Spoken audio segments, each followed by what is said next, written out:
అందరికీ నమస్కారం. హైదరాబాదులో ఉన్న కోటి మందిని ఏ కులమైనా, మతమైనా, డబ్బున్నా లేకపోయినా, ఏ పని చేస్తున్నా కూడా ట్రాఫిక్లో నరకం అనుభవించిన వాళ్ళు ఎవరు లేరు.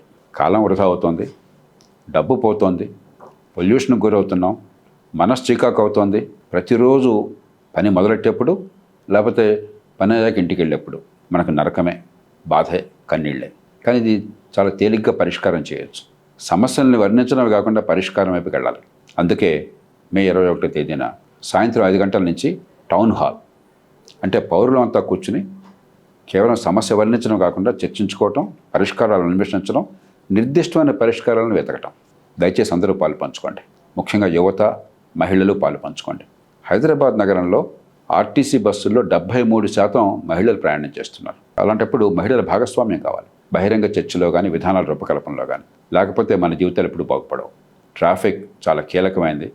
ఈ నరకయాతన బదులు చాలా సురక్షితంగా, సకాలంలో, ప్రిడిక్టబుల్గా, హాయిగా ప్రయాణం చేయడం సాధ్యం. ప్రపంచం అంతా జరుగుతోంది, మన నగరంలో కూడా జరగడం సాధ్యం. కానీ మనం అంతగా గొంతు ఒప్పకపోయినట్టయితే, మనం దీనిలో పాలు పంచుకోకపోతే ఇది ఇట్లాగే నరకం అనుభవిస్తుంటాం, రోజు వర్ణిస్తుంటాం, కన్నీళ్లు కారుస్తుంటాం, పరిస్థితులు మారవు. అందుకని అందరూ రండి, పరిష్కారంలో భాగం కండి. ఖచ్చితంగా హైదరాబాద్లో ట్రాఫిక్ సమస్యలను పరిష్కరించుకుందాం.